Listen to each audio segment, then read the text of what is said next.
Update. Am I wrong for refusing to pay for college for a child I have no legal obligation to anymore? Original post. For the sake of length, I'll try to stick to the facts and keep it brief. I legally have 3 children with my ex, 51, Adam, 23 male, Chris, 21 male, and Sophie, 18 female. Biologically, the first 2 children are mine, and youngest is the result of my wife's infidelity. I discovered this the day when Sophie was 2 years old and we had to rush Sophie to the emergency room. I filed for divorce 2 months later. I got 50-50 custody of my own children, but since Sophie was legally mine, I had to pay child support for her and was very bitter and resentful about it. I tried to fight it at first, but in the end, decided to suck it up to save myself the stress. But I made it very clear to my ex that outside of child support, I would take no other responsibility for the girl and would shut down any attempts at being her father. But I would make the effort to still be polite to Sophie. After some time, I learned to trust again and remarried a wonderful woman who made it very clear that she and her daughter were a package deal. I accepted this and did everything I could to try and be there for my stepdaughter Katie, 17 female. Aside from the typical ups and downs, I would say I managed to make a great family life for myself. We would have family nights, I attended most after-school events, took my family on fun vacations and put my sons through school and paid for their apartments and cars. They're on their own for gas money.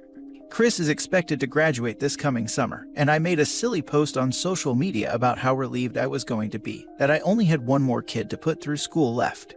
A couple of days later, I got a message from my ex asking me to pay for Sophie's college expenses on my own, since the pandemic has made money tight.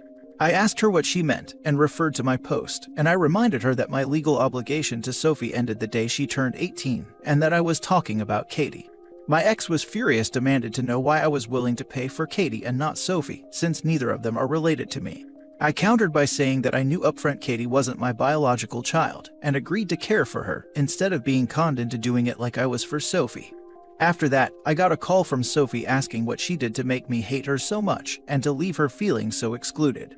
I told her softly that I don't hate her and that nothing about this situation was her fault, but the simple truth is that it wasn't personal, I'm just not her father.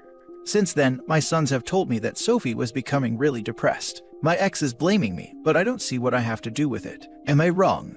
Edit, just to be clear because I keep seeing the same questions. 1. The kids know why I divorced their mother. 2. My ex claims that Sophie was the result of a one-night stand and doesn't know who her father is, which is one of the reasons why I was kept on the hook for child support. 3. After I learned the truth, I was very angry and didn't think I could handle raising a child that I was tricked into caring for, so I decided to keep my distance. 4. Just because Sophie wasn't mine and I treated as such doesn't mean that I was horrible to the girl. I also made sure that my children knew that what happened between their mother and me was not Sophie's fault, and they should never be mean to her. Info: did Sophie know you aren't her father? Yes. If Sophie has never had a relationship with you, then it's likely they just see you as a cash cow and are unhappy that she's turned 18 and the money is stopping. Everyone sucks here except Sophie. I feel bad for her. She didn't lie to you about not being your child, your ex-wife did. You said you countered the agreement about paying for Sophie's college and paying for your stepdaughters because you knew your stepdaughters wasn't yours and you accepted that responsibility. You accepted responsibility for Sophie in the eyes of the courts. You are taking your betrayal out on Sophie. You were horrible to the girl growing up. You made sure to make it well known that she was the result of an affair, and you could only be polite to her. You lost your daughter 16 years ago. Are you prepared to lose your sons now? Check your divorce papers. You might be required to pay for Sophie's college according to the terms of your divorce. Also, your income will be included if Sophie goes for a student loan, grant, or scholarship, meaning that you could be potentially stopping her for getting her education because your income is too high. You are going to fill out paperwork so she can get herself through college. No, I checked and my lawyer double-checked. I'm under no legal obligation to pay for Sophie's college because a percentage of the child support was supposed to be saved for college, but it was completely at her mother's discretion. I didn't think about how my income could affect Sophie's ability to get a loan. I'll look into it. Nope, for federal student loans, FAFSA, a student with separated or divorced parents only has to report the income of one parent. Sophie can use her mother's income on her FAFSA application and presumably get decent student loans, possibly grant money depending on how much her mom makes. Because I had 50-50 custody, I didn't have to pay child support for the boys. Also, my ex didn't contribute to our son's college in any way. I think that's why she tried to convince herself into thinking that I would pay for Sophie too. Hold up. She had a one-night stand but doesn't know who the father is. How many one-night stands did she have to have lost track of the father? My ex claims it was just a one-time thing, and she did it for the thrill of being with a random stranger she met at a bar. Now for the first update. Thank you to everyone for their kind words of support. A lot of you have suggested therapy, and for the longest time I never felt like I needed it. But after everything new that's happened, I've decided that talking to a professional won't hurt. I thought I buried my anger and hurt toward my ex years ago, but now new information has been revealed that's just making me angry all over again. Not too long after my initial fight with my ex, she and Sophie got into a fight that ended up so bad that Sophie was kicked out of the home. Sophie called her brothers and they in turn called me, and she is currently staying with my wife, Katie, and I. Apparently, in spite of my efforts to maintain a boundary, my ex kept telling Sophie that if she was well behaved and did good in school, that I would think of her as a daughter again. It was my ex's way of getting Sophie to be obedient. When I made my post, Sophie thought that I was finally giving her the validation that my ex had always promised. And when I didn't, it was just chaos. Sophie called my ex horrible names and demanded to know who her bio dad is. My ex refused and told her if she was going to be disrespectful, she had to live elsewhere. Originally, some of you suggested that in spite of Sophie's blood type she could still be my daughter, and that was really starting to get to me. Now that Sophie was staying with me, I took some of her DNA and sent it off for testing and couldn't believe the results that I sent it again for a second time. To my shock, Sophie and I are indeed related. She's just not my daughter. Like I said, the bad feelings are all starting to come back to me again, but this new information is just putting me in a bad place again. I don't even know how or when to break the news to Sophie or how to even confront my ex about any of this. I feel like such a fool. I'm not saying that this is a good idea, a moral idea, or an ethical idea, but I wonder. If it came out that the wife was having an affair with a relative of OP, and that the relative had reason to know that they were the father, but kept quiet, could OP theoretically sue the bio father to be reimbursed for child support, civilly, not in criminal court? Like, if it was a stranger, there would be no expectation that the bio dad would know that they were the father, but if it's someone close to OP, or it's a deadbeat relative of his without money, I would have checked into reimbursement and give the money to Sophie for college. I don't think I've ever wanted an update so badly before. I think she's his niece and the wife cheated on him with his brother. That's what it sounds like. Brother or cousin, or worse, dad. To my shock, Sophie and I are indeed related. She's just not my daughter. So it wasn't a one-night stand, just someone in OP's family. WTF. So, is he an uncle, sibling, cousin? This makes the mother even worse. She kicked her out of her house, and she knew who the real father was all along, not letting the kid have a father. I'm glad OP divorced and did not stay. That woman is horrible. Last update. Did a second DNA test, and whoever he is genetically my cousin.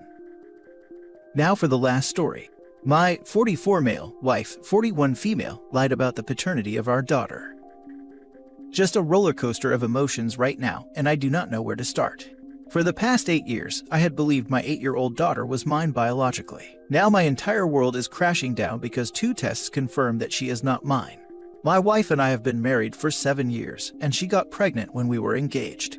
I was so madly in love with her, and when she told me she was pregnant, I never in a million years would have thought to question the paternity of the child.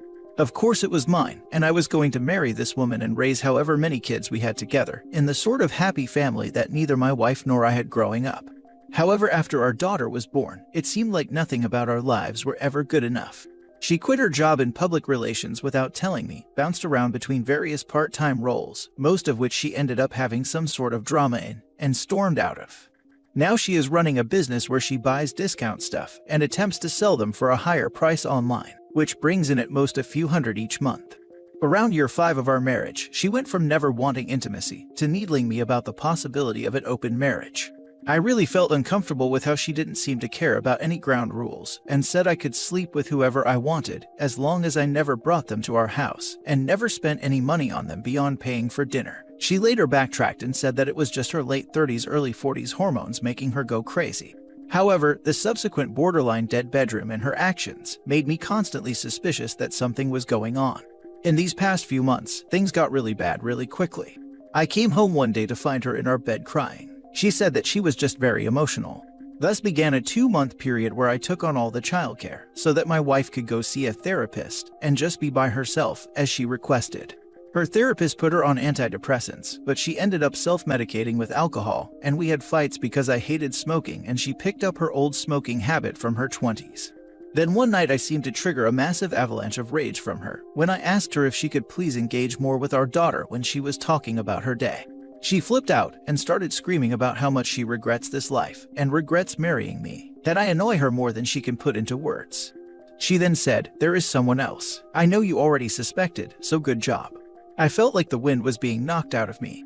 She then burst into tears and said she was dying from a broken heart and all doctors will do is put her on antidepressants. That the world never gives her solutions, allows her an ending of her choosing in this life. She then says to me that my daughter isn't mine. She is her ex's, and that she has the paternity test to prove it. I knew immediately which ex she was talking about. It was her ex-42 male from 13 years ago, who was in an on-again off-again relationship with somebody. He kept dumping her when he and his girlfriend became on again. He has now been married for 2 years to a 26-year-old, but obviously his ways of never being able to decide between women has never stopped. I am obviously having my world crumble before my eyes, so we start the worst argument of our marriage. I for several minutes forgot that our daughter could easily walk in on the both of us, even though she was thankfully outside and occupied at the time. My wife at this point is already pretty drunk and angrily finishes up the rest of her bottle. She says that she loves him, but she is lower than trash to him. She showed me the paternity test results on her phone that she and him both saw, and afterwards he said she's been playing him the whole time and ghosted her. She says she hates him for being such a cruel human and that she just wanted to curl up and disappear, but she cannot stand me either. Not only was she cheating on me with him while we were dating, but after he started making business trips back to the area 2 years ago, they reconnected, and that was the reason she asked for an open marriage.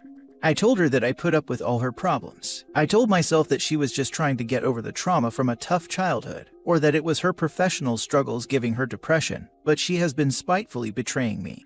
I told her that I was done.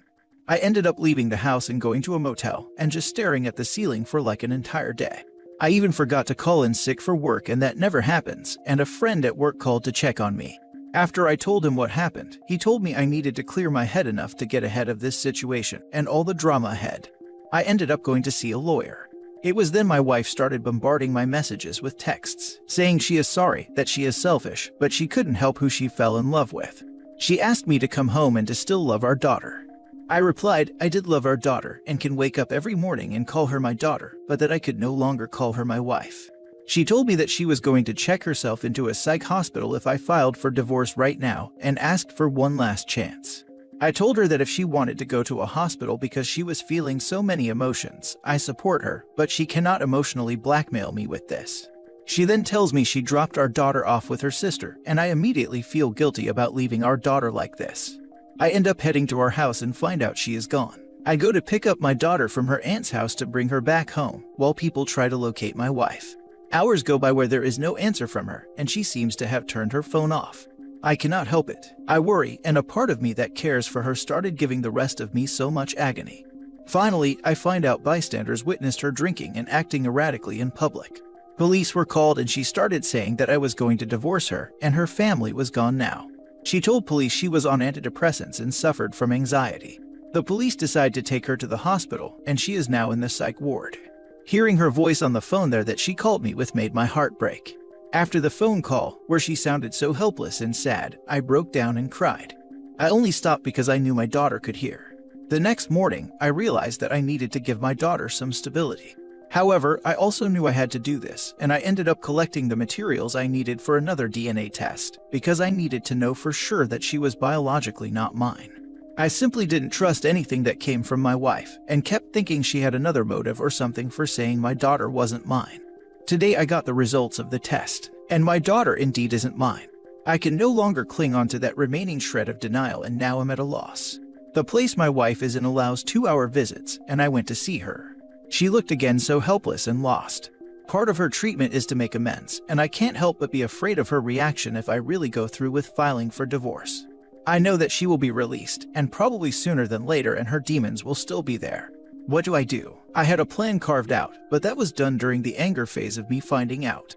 I combed through her electronic records and found out the contact information for her affair partner. I feel that I need to have a conversation with him since paternity is a legal matter. I also do not know how much I should tell my daughter about this whole thing. I've only told her that her mom is sick and is getting better with help. Now for the top advice. Tell her your marriage is over. She has support where she is. They will make sure she is okay. As far as your daughter goes, you should discuss that with an attorney because legally you are the dad. Good luck to all three of you. He is not only legally her dad, he is her dad in every way that counts. Daddying is made up of changing diapers, getting up for night feedings, playing and bonding with your child, and raising them, not busting a nut and supplying a sperm. OP, your marriage is over. Your soon-to-be ex has made your life hell for years now and just used you for stability because the other guy rejects her. Don't allow this to continue. Talk to your lawyer if there is any way to get full custody of your daughter, since the mother is completely unstable and doesn't even have a job or a home, and if there is a way you can make the sperm donor pay child support. The dad is a human too. His emotions and feelings are valid. He's allowed to be conflicted or not be a dad anymore. One of my coworkers was a dad to a child which wasn't his. He paid for the child because legally he had to. But his own mental health was worth more to him than raising the child, and he decided for his own mental health that he would not raise the child anymore but support it, because seeing her would remind him of the wife's affair every time. And that's okay. Society shouldn't force men to be fathers to children that aren't theirs. Yet here we are. Financially, guys are responsible for children that aren't theirs in many cases. That's the sad reality for men, which is why I encourage my son to take birth control into his own hands and be responsible for his own actions. The courts have no issue at all with making a man pay for a kid that isn't even his. And not even punishing a woman for lying about it.